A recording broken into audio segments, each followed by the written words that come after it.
ครับสบายดีทุกคนเนาะมื้อนี้เฮาก็สิไปปิดบักฮุงเนาะกับน้องคนนี้เนาะเพราะว่ามื้อนี้เฮาสิเฮ็ดตำบักฮุงเนาะทุกคนเนาะแต่ว่าตอนนี้กำลังย่างไปหัวบอนที่ว่าเฮาปลูกบักฮุงทุกคนและตัวนี้แม่นประตูเข้าก็สิประมาณนี้เลยทุกคนเอ้ยเวลาเข้านะมันก็เข้าแบบนี้แหละทุกคนเข้าออกนะมันก็ย่างตอนนี้เฮาก็คลองบักฮุงเนาะคลองไปคลองมามันก็บ่ได้ตกซ้ำปลาแข็งแห้งเลยนะทุกคนเฮาคลอง4-5เทื่อก็บ่ได้ตกจักเทื่อนะบักฮุงตัวนี้นะเพราะว่ามันมี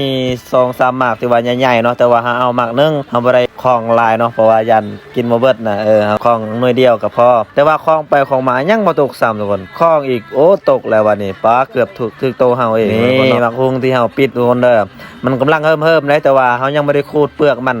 คิดว่ามันบ่ได้เฮิ่มสุดท้ายน่ะนี่เฮาลองขูดทุกคนเห็นว่าสิเฮิ่มๆแล้วทุกคนมันสิสุกแล้วเนาะบักฮุงที่เฮาขูดก็สิประมาณนี้เลยทุกคนใหญ่ๆซ้ำนี้เฮากิน4-5-6คนประมาณนี้แหละก็บางที5คนนี่คือน้องๆเนาะทุกคนเนาะเขาเจ้าเอามามักนาวเนาะเพราะว่ามื้อนี้น่ะเกียมสิเฮ็ดบักฮุงแล้วนี่หลังจากที่เฮาขูดไปแล้วเบิ่งอายคนนี้เป็นยังใส่สุดลายใส่ชุดลายละมันยังเออ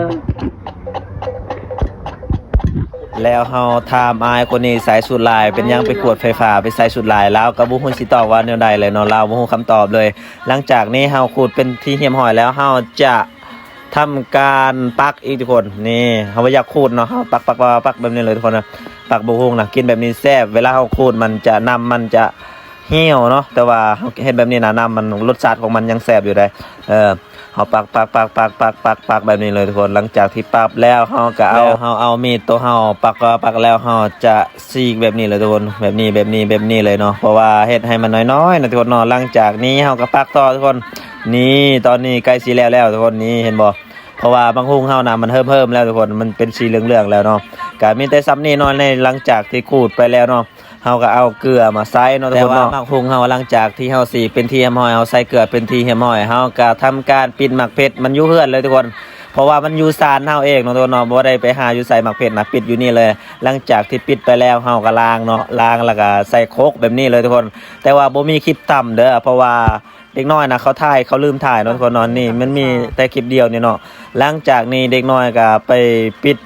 ใบเลิศเนาะผักเลิศเนาะทุกคนเนาะเขาเก็บใบมันนะเขาจะกินกับบักฮุงแหละทุกคนเลยบ่มีผักอีหยังนะกินกับมีแต่ผักขาวทองแหละผักอีเลิศกินนำบักฮุงเนาะนี่เด็กน้อย2คนเนาะเขาพาไปเก็บผักอีเลิศเนาะแต่ว่าเฮาตำบักฮุงอยู่เฮือนเนาะทุกคนเนาะนี่เด็กน้อยปิดนี่คือหอมป้อมทุกคนป้าเด็กน้อยเอาเบิดหอมป้อมเนาะก็กินได้เบิดเนาะทุกคนเนาะแซ่บกินกับบักฮุงนะนี่เนาะก็สิประมาณนี้หลังจากที่ไปปิดเป็นที่เหี่ยมห้อยแล้วทุกคนเนาะเด็กน้อยก็กลับเฮือนคือเก่าทุกคนแต่ว่าส่วนเฮาก็คือถ้าเด็กน้อยมาเนาะสิกินตำบักหุ่งนี่เด็กน้อยมาแล้วเนาะเฮาก็ทอไปเลย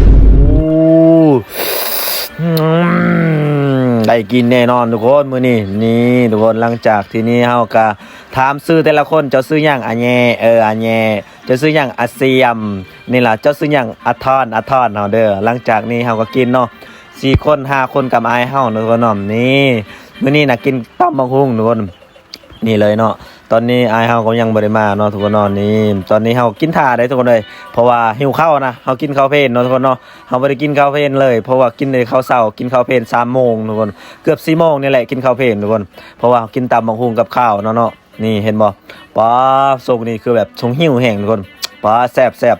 แต่ละคนมีแต่กินแบบบ่เอาน้ำล้มไปน้ำเนาะทุกคนเนาะกินแบบแซ่บหลายคนนะถ้าว่ากินผู้เดียวนี่มันบ่ได้แซ่บได้กินตำบักหุ่งนะแต่ว่าเฮากินหลายคนนี่เฮาจะฟันแบบนี้เลยทุกคนนี่อันนี้คือนางผ่านทุกคนหรือว่าหัวผ่านนี่แหละทุกคนหูผ่านเนาะนี่เราจะกินกับบักฮุงเนาะผ่านตัวผ่านมันอยู่แถวป่าเนาะทุกคนเนาะมันเป็นสัตว์ป่าป้อตัวโดนแห้งไม่ได้กินสัตว์ป่านะนี่เราจะกินแบบนี้เลยทุกคนนี่เอาให้แบบนี้เลย